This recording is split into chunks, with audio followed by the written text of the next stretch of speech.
کسی نے جا کر ہمارے چھٹے امام صادق آل محمد امام جعفر صادق علیہ الصلوۃ والسلام اپنا کوئی پرابلم پیش کیا اور ساتھ ساتھ یہ بھی کہا کہ مولا بہت اس پرابلم کی وجہ سے بہت سخت زمانہ میں نے گزارا، بہت سخت وقت میرے اوپر گزرا، تو امام نے تو اس کے لیے جو دعا بتائی تو بتائی. اس کے بعد یہ دیکھا ہے کہ گیدرنگ اس دن زیادہ تھی. امام نے ایک مرتبہ ارشاد فرمایا کہ میں اپنے ماننے والوں سے جب 4 قسم کی کمپلینٹس یا شکایتیں سنتا ہوں تو مجھے بڑی حیرت ہوتی ہے. جب کوئی آ کر مجھ سے یہ کہتا ہے کہ فرزند رسول مجھے جاب کا یا بزنس کا یا کوئی کاروبار کا یا رزق کا مسئلہ، الفاظ بھی ہوتے ہیں وہ بیان کرنے والے کے ہوتے ہیں، رزق کا مسئلہ، میں رزق کی وجہ سے پریشان ہوں، تو امام کہتے ہیں مجھے بہت حیرت ہوتی ہے اپنے ماننے والے کی اس کمپلین. یا جب کبھی کوئی آ کر کہتا ہے کہ فرزند رسول مجھے ظالم حکمران سے بہت ڈر لگ رہا. دیکھیے یہ دوسری اور تیسری چیز کے درمیان فرق ہے، اس کو ذہن میں رکھیے. ظالم حکمران، جس صدام کا زمانہ کسی کو مل جائے، شاہ ایران کا زمانہ کسی کو مل جائے تو مجھے بڑی حیرت ہوتی ہے. اسی طرح جب آ کر کبھی کوئی یہ کہتا کہ دشمن بہت پریشان کر رہے ہیں، ظالم حکمران الگ چیزیں جو گورنمنٹ کے لیول کی ہوتی ہے، ایک ہوتی ہے عام معاشرے کی دشمنی. یہ بھی بڑا مسئلہ ہے، جس کو پیش آ جائے اس کو اندازہ ہوتا ہے. دشمنوں کے پرابلمز بہت زیادہ ہیں، برداشت نہیں ہو پا رہے، مجھے بڑی حیرت ہوتی ہے. اور اسی طرح جب آ کر اپنی کوئی بھی مصیبت کوئی بیان کرتا، عربی میں مصیبت کے لیے اگرچہ لفظ مصیبت بھی عربی کا ایک لفظ آتا ہے ہم، کل ہم و غم سینجلی، یا لفظ ہم دعائے حدیث کتاب میں بھی آتا. ہم کوئی مصیبت، کوئی پرابلم، کوئی پریشانی، مجھے بڑی حیرت ہوتی ہے. اچھا اب اس کے اندر ذہن میں یہ رکھیے گا کہ امام نے کہا کہ سرپرائز، حیرت، یہ نہیں کہا کہ میں ماننے والے کی پریشانی دیکھ کے پریشان ہو جاتا ہوں تو میں حیران ہوتا ہوں.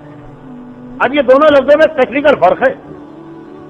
پریشان وہ آدمی ہوتا جو آپ کی پریشانی کو دیکھ رہا ہے، آپ سے محبت کرتا ہے، آپ سے کوئی اٹیچمنٹ ہے، وہ آپ کو دیکھتا ہے کہ آپ اتنے بڑے پرابلم میں آ گئے، وہ بھی آپ کو دیکھ کے پریشان ہو گیا، پھر آپ کی ہیلپ کے لیے کچھ کرتا. اور حیران کا لفظ الگ ہے. حیران اسے نہیں کہتے، حیران اسے کہتے کہ آپ نے دیکھا کوئی آدمی کسی پرابلم میں، اور یہ بھی آپ نے دیکھا کہ اس پرابلم کا سلوشن اس کے برابر میں رکھا ہوا، اور وہ سلوشن کو استعمال نہیں کر رہا. آپ حیران ہو گئے کہ اس کو ہوا کیا، اس کی عقل کو کیا ہوا.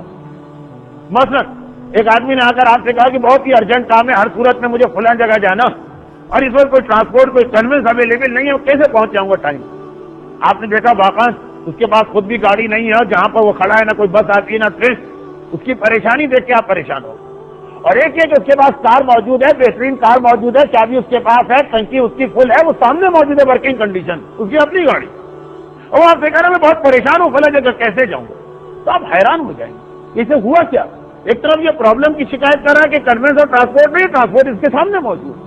اب امام نے یہاں پہ یہ نہیں کہا کہ میں پریشان ہوتا ہوں، امام نے کہا میں حیران ہو جاتا ہوں اس مومن کو دیکھ کر جو کہتا ہے مجھے رزق کا پرابلم، جو کہتا ہے مجھے ظالم بادشاہ کا پرابلم، جو کہتا ہے کہ دشمن میرے اوپر بہت زیادہ پریشر ڈال رہے ہیں، جو کہتا ہے میں کسی مصیبت میں گرا ہوا. اب مجمع کے لفظ حیران اور لفظ پریشان کا فرق جانتا تو اتنی تفصیل کی ضرورت نہ پڑی. مجمع کو پہلے ہی جملہ سنتے ہی مجمع نے کہا مولا تو آپ حیران کیوں ہوتے ہیں. کہا اس لیے کہ ان چاروں پرابلم کا سلوشن تو اتنا اچھا اور اتنے جلد نکلنے والا مومن کے پاس موجود ہے، آخر اسے یوز کیوں نہیں کرتا. پانی پانی شکایت کر رہا، بوتل ہاتھ میں، درد درد، پین پین شکایت کر رہا، پین کلر سامنے پڑی، گاڑی گاڑی نہیں ہے اور گاڑی اس کے سامنے ورکنگ کنڈیشن میں. امام کہہ رہے میں اس لیے حیران ہوتا ہوں. اب مجمع پریشان ہو گیا. کہا مولا یہ 4 پرابلم کا سلوشن کیا ہے، ہمیں تو بتائیے، ہمیں خود بھی آج تک نہیں پتا. کہا سنو، یہ 4 پرابلم ایسے ہیں جن کا سلوشن قرآن کی 4 آیتیں، اور یہ 4 آیتیں اس لیے ہیں کہ یہ جو 4 آیتیں اس سے فوراً ملی ہوئی آیت، بلکہ اسی آیت کا نیکسٹ پارٹ وہ خود بتا رہا ہے کہ کتنا بڑا سلوشن. لوگوں کی سمجھ میں بات نہیں آ رہی. کہا مولا مسئلہ رزق کا مسئلہ.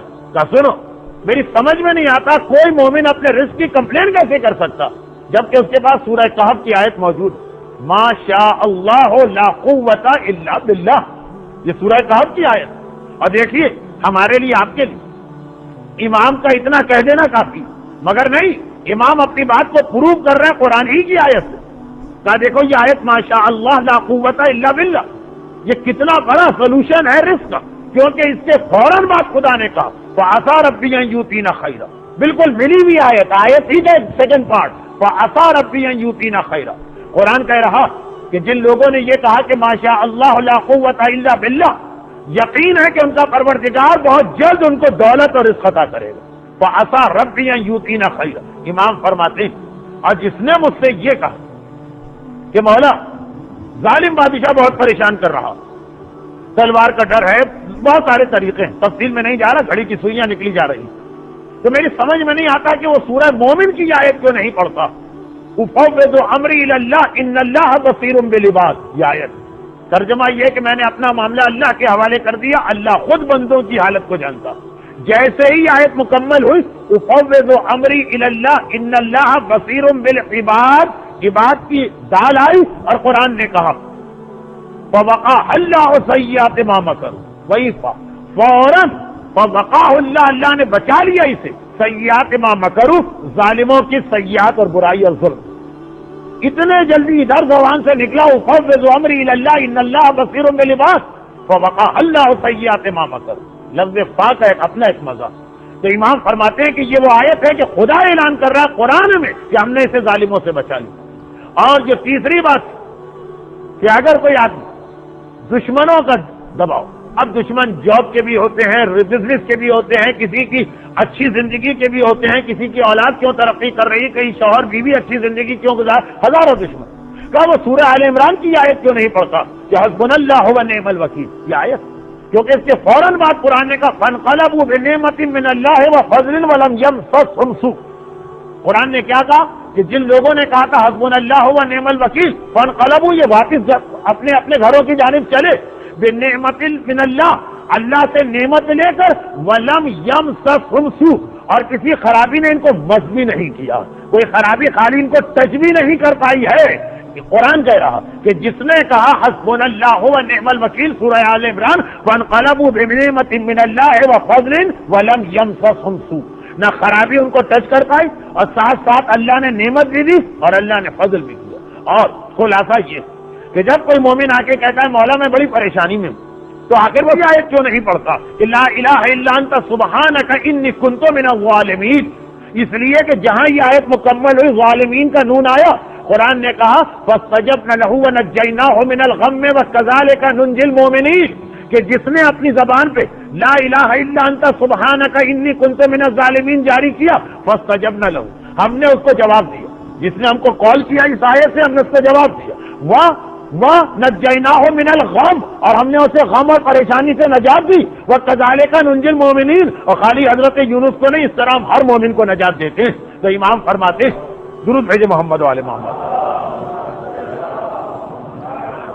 امام فرماتے ہیں کہ ارے رزق کا مسئلہ ہے تو ماشاء اللہ لا قوت الا باللہ کیوں نہیں پڑھتے؟ ظالم حکمران تلوار لے کے سر پہ کھڑا ہے تو کیوں نہیں کہتے اُفَوِّضُ أَمْرِي إِلَى اللَّهِ إِنَّ اللَّهَ بَصِيرٌ بِالْعِبَادِ؟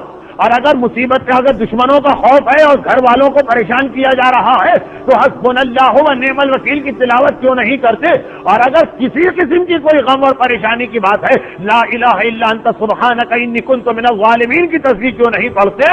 میں حیران ہوں کہ چاروں کا حل تمہارے پاس ہے، استعمال کیوں نہیں کرتے؟ اب امام حیران ہے۔